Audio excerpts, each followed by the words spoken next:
Smart school, ये मेरा school है। अस्सलाम वालेकुम students, I hope you are fine. Let's start. Next lecture is periodic table.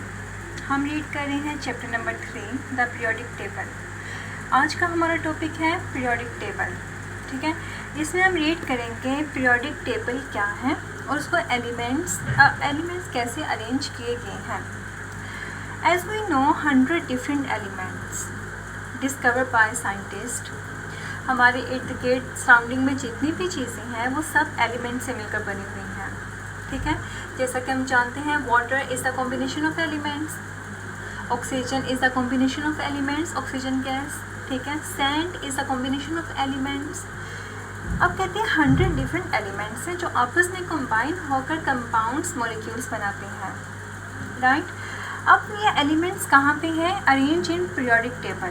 Periodic table में अरेंज हैं. कैसे अरेंज है? एटॉमिक नंबर की बेस पे. Atomic number 1, 2, 3 and so on. Atomic number के बेस पे या उस ऑर्डर पे पीरियोडिक टेबल में अरेंज किए गए हैं. ठीक है, अगर हम पीरियोडिक टेबल को देखें तो पीरियोडिक टेबल में हमें पीरियड्स नज़र आएंगे और ग्रुप्स नज़र आएंगे. ठीक है, पीरियड्स होते हैं सेवरल रोज लाइनें, जैसा कि ये रो है हॉरिजॉन्टल रोज. ठीक है, अगर तो हॉरिजॉन्टल होंगे तो उसे हम रोज कहेंगे, अगर तो वो वर्टिकल है तो उसे हम ग्रुप कहेंगे. राइट. तो पीरियड कितने हैं? 7, क्योंकि 7 रोज है पीरियोडिक टेबल में, तो 7 rows in the periodic table. And group कहते हैं वर्टिकल कॉलम को. और ग्रुप कहते हैं, ग्रुप में वो एलिमेंट्स होते हैं जिनकी सिमिलर प्रॉपर्टीज़ होती हैं. सिमिलर प्रॉपर्टीज़ मतलब उनकी प्रॉपर्टीज़ आपस में एक दूसरे से बहुत ज़्यादा मिलती जुलती होती हैं. जैसे कि उनका कलर मिलता जुलता होगा या फिर उनका मेल्टिंग पॉइंट, बॉइलिंग पॉइंट. ठीक है, स्ट्रक्चर की अगर हम बात करें तो वो एक दूसरे के साथ मिलता जुलता होगा. तो ग्रुप में जितने भी एलिमेंट्स पाए जाते हैं उन सब की प्रॉपर्टीज़ सिमिलर होती हैं. और कितने ग्रुप हैं? 8 group in the periodic table. ठीक है, ये आपने हमेशा याद रखना है कि पीरियोडिक टेबल में रोज कितनी है? 7 और ग्रुप कितनी है? 8. और राइट. नेक्स्ट, एटम विद 2 और 8 electron in its outermost shell is stable. अब कहते हैं एटम कैसे स्टेबल होता है. ठीक है, एटम जो है अगर उसके आउटर मोस्ट शेल में अगर तो 2 इलेक्ट्रॉन होंगे या फिर 8 इलेक्ट्रॉन होंगे देन वो स्टेबल होगा. अदरवाइज वो स्टेबल नहीं होगा. खुद को स्टेबल करने की कोशिश करेगा किसी दूसरे एलिमेंट के साथ, एटम के साथ रिएक्ट करके. ठीक है, हमें आउटर मोस्ट शेल किसे कहते हैं? सबसे बाहर वाले शेल को. न्यूक्लियस से बाहर वाले शेल फर्स्ट शेल में अगर 2 इलेक्ट्रॉन्स हैं या 8 इलेक्ट्रॉन्स हैं उसे हम कहते हैं स्टेबल है. ठीक है, जैसे हम हाइड्रोजन की बात करते हैं, हाइड्रोजन का एटॉमिक नंबर 1 है तो इसके आउटर मोस्ट में एक ही इलेक्ट्रॉन होगा. लाइक दैट ये न्यूक्लियस है. न्यूक्लियस में कौन प्रेजेंट होता है? प्रोटॉन और न्यूट्रॉन. और राइट. और न्यूक्लियस से बाहर वाला शेल फर्स्ट शेल. और या अगर हम हाइड्रोजन का देखते हैं तो हाइड्रोजन का एक ही इलेक्ट्रॉन है, तो इसका मतलब है हाइड्रोजन के पास आउटर मोस्ट शेल में सिर्फ एक ही इलेक्ट्रॉन है. तो ये स्टेबल होगा? नहीं, ये अनस्टेबल है. खुद को स्टेबल करने के लिए किसी दूसरे एलिमेंट के साथ रिएक्ट करेगा. क्यों? क्योंकि इसको एक इलेक्ट्रॉन और चाहिए ताकि वो स्टेबल हो सके. तो स्टेबल होने के लिए किसी भी एलिमेंट को कितने इलेक्ट्रॉन चाहिए होंगे? आउटर मोस्ट में 2 इलेक्ट्रॉन्स या फिर 8 electrons. Reaction of atoms depend upon outer most electron. जब कोई भी एटम रिएक्ट करता है वो रिएक्शन डिपेंड करता है कि उसके आउटर शेल में कितने इलेक्ट्रॉन प्रेजेंट हैं.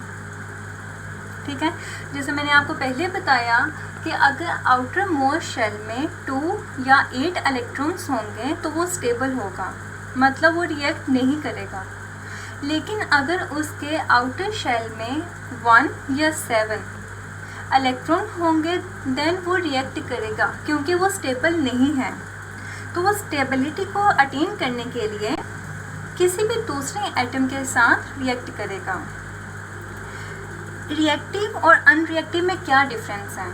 रिएक्टिव एलिमेंट विद 1 इलेक्ट्रॉन, मतलब वही बात होगी ना, अगर उसके पास 1 इलेक्ट्रॉन है या 1 इलेक्ट्रॉन है या फिर 8 से कम इलेक्ट्रॉन है, देन वो रिएक्टिव है, क्योंकि उसके आउटर शेल में स्पेस है कि वो दूसरे इलेक्ट्रॉन को हासिल कर सकें।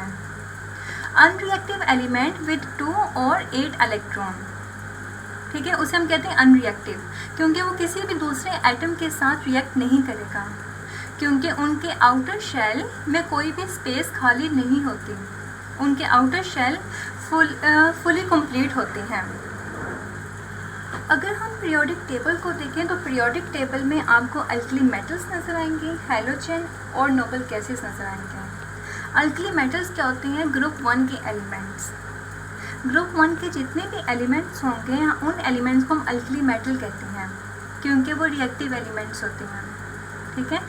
अगर हम ग्रुप 1 की बात करते हैं तो ग्रुप 1 में जितने भी एटम्स पाए जाते हैं उनके आउटर शेल में हमेशा 1 इलेक्ट्रॉन होगा, ठीक है। उनका आउटर शेल क्या होगा? सिर्फ 1 इलेक्ट्रॉन होगा। Halogen. Halogen elements of group 7। Group 7 में जितने भी एलिमेंट्स पाए जाएंगे हम उनको हैलोजन कहते हैं, ठीक है। हमने ये रीड किया था कि ग्रुप्स कितने हैं पीरियोडिक टेबल में? 8 ग्रुप हैं। ग्रुप 1 के एलिमेंट्स को हम अल्कली ग्रुप कहते हैं और ग्रुप 7 के एलिमेंट्स को हम हैलोजन कहते हैं, क्योंकि ये रिएक्टिव एलिमेंट्स होते हैं। Have empty space. रिएक्टिव तब होगा जब उनके आउटर शेल एम्प्टी होंगे, जब उनके आउटर शेल में स्पेस होगी ताकि वो इलेक्ट्रॉन को अटेन कर सकें, ठीक है। और ये कलर गैसेस होती हैं जो बहुत ज़्यादा पॉइजनस होती हैं। नेक्स्ट है noble gases. Noble gases elements of group 8, जिसे हम 0 ग्रुप भी कहते हैं। ये फेमस ग्रुप है क्योंकि किसी के साथ भी रिएक्ट नहीं करता, इनका आउटर मोस्ट शेल कंप्लीट होता है। ग्रुप 8 है, इनका आउटर मोस्ट शेल कंप्लीट होगा, मतलब या तो उसके आउटर मोस्ट शेल में 2 इलेक्ट्रॉन्स प्रेजेंट होंगे या 8 इलेक्ट्रॉन्स प्रेजेंट होंगे। इसका मतलब है उनके आउटर शेल में कोई भी स्पेस खाली नहीं है, तो ये क्या होंगे? अनरिएक्टिव होंगे। Let's start the reading from the book. The periodic table. There are over 100 different elements, each with different properties. मतलब पीरियोडिक टेबल में 100 डिफरेंट एलिमेंट्स हैं और हर एक की प्रॉपर्टी डिफरेंट है। The periodic table displays all the elements in the order of their atomic number. Periodic table में जितने भी एलिमेंट डिस्प्ले हैं वो किस ऑर्डर पे हैं? एटॉमिक नंबर के ऑर्डर पे। The table has several rows called periods arrange on top of each other. As a result, elements with similar properties are arranged in vertical column called groups. ठीक है, और जिनकी similar properties हैं हम उनको vertical column में arrange करते हैं, उस कॉलम को हम ग्रुप कहते हैं। There are 8 group and 7 periods. The zigzag line at the right hand side of the periodic table divide the metals and non-metals. This is the periodic table. Group 1, Group 2, Group 3, 4, 5, 6, 7 and 8, ठीक है। अब group 1 के elements को हम कहते थे alkali metals, ठीक है, और ये क्या होती है? रिएक्टिव होती हैं। इनके आउटर मोस्ट में 1 इलेक्ट्रॉन प्रेजेंट होगा, ठीक है। और ग्रुप 7 को हम कहते थे हैलोजन और ग्रुप 8 को हम कहते हैं noble gases. This is noble gases. और ये जो लाइन है ये जिगजैग लाइन, ठीक है, डार्क ब्लैक कलर में, ये क्या है? मेटल्स और नॉन मेटल्स,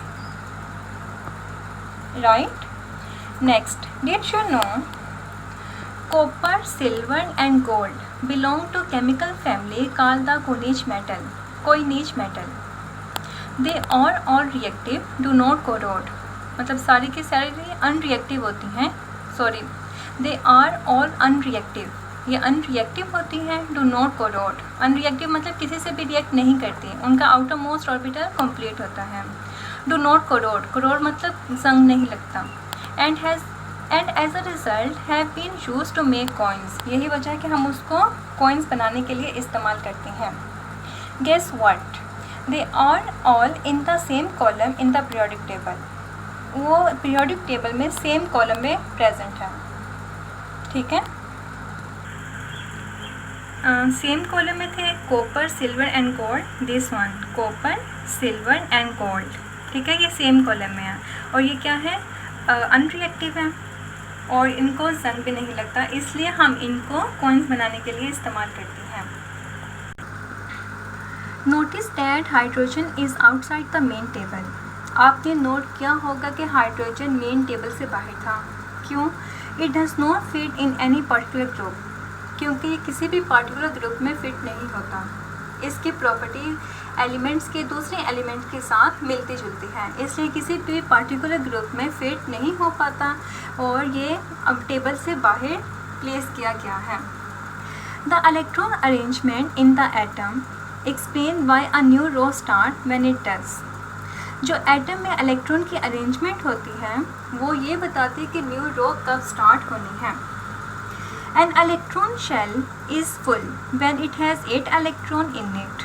इलेक्ट्रॉन शेल कब कंप्लीट होता है? जब उसमें 8 इलेक्ट्रॉन हो, या फिर और 2 electron in the case of helium, या फिर 2 इलेक्ट्रॉन हो। और ये कब होता है? सिर्फ हीलियम के केस में होता है। If another electron has to be added, जब हम कोई दूसरा इलेक्ट्रॉन ऐड करना चाहेंगे, it will have to go into the next shell. तो कहाँ पे आएगा वो? नेक्स्ट शेल में जाएगा। अगर 8 या 2 के अलावा हम ऐड करना चाहें तो वो नेक्स्ट शेल में इलेक्ट्रॉन जाएगा। This means that every element in group 8 has 8 electron in its outer electron shell.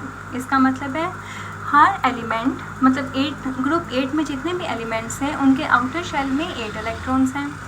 Every element in group 1 has 1 electron in the outer shell and so on. और group 1 में जितने भी elements हैं उन सबके outer shell में 1 electron present है, right. The number of electron in the outer shell of its atom has a big effect on the way an element react. कहते हैं नंबर ऑफ इलेक्ट्रॉन, मतलब आउटर शेल में जो number of electron है उसका big effect है वो chemical reaction पे, कि एलिमेंट ने कैसे रिएक्ट करना है। That is why elements in the same group of the periodic table tend to react in the same way as each other. तो इसका मतलब है जो एलिमेंट सेम ग्रुप में होते हैं वो एक जैसा रिएक्ट करते हैं। A full outer shell of 8 electron is a very stable arrangement. अगर आउटर शेल में 8 इलेक्ट्रॉन होंगे तो वो बहुत ज़्यादा स्टेबल इलेक्ट्रॉन होगा, स्टेबल एलिमेंट या एटम होगा। Element with full outer shell are very unreactive, और जिसका आउटर शेल कंप्लीट होता है वो अनरिएक्टिव होता है, because the electron tend to stay where they are, क्योंकि इलेक्ट्रॉन वहीं पे रहना चाहते हैं जहाँ पे वो हैं। However element with 1 electron और with 1 space in the outer shell are very reactive. इसीलिए वो एलिमेंट जिनके पास आउटर शेल में 1 इलेक्ट्रॉन है या 1 इलेक्ट्रॉन की खाली जगह है तो वो क्या है? रिएक्टिव। ये हमने पहले डिस्कस किया था, ठीक है। Alkali metals are soft. Alkali metals कौन से थे? ग्रुप 1 के एलिमेंट्स अल्कली मेटल्स थे। अब कहते हैं अल्कली मेटल्स क्या होती हैं? सॉफ्ट होती हैं, हम उनको कट कर सकते हैं with a knife. They react violently with water, और ये वाटर के साथ रिएक्ट करती हैं। Next, the elements in group 1 are sometimes called the alkali metals. These are reactive because they have 1 electron in their outer shell. क्योंकि ये क्या होती हैं? रिएक्टिव होती हैं, उनके आउटर शेल में 1 इलेक्ट्रॉन प्रेजेंट होता है। Alkali metals such as sodium are soft and can be cut with a knife. They react violently with water. Sodium react with water to make sodium hydroxide and alkali. जब sodium water के साथ react करेगा तो sodium hydroxide बना देगा। Sodium hydroxide क्या है? Alkali, ठीक है, जिसका formula NaOH। Group 7 of the periodic table contain the halogen. These are reactive elements because their atom have 1 empty space in their outer shell. Halogen are colored gases and very poisonous. Halogen क्या है? Colour gases होती हैं, बहुत ज़्यादा poisonous होती हैं। Perhaps the most famous group in the periodic table is group 8, the noble gases, जिसे हम group 0 भी कहते हैं। They are famous because they do not react. This is because their outer shell are completely full. Understand? Next, helium is use to fill balloons because it is lighter than air. Helium को हम balloon में use करते हैं क्योंकि ये हवा से light होती है, कम वज़न होता है। Helium fill balloon float upward, जो वो बलून जिनमें हीलियम फिल होती है वो फ्लोट करती हैं, मतलब ऊपर चले जाते हैं। And they are also safe to use, और ये इस्तेमाल के लिए भी सेफ़ हैं। अंडरस्टैंड?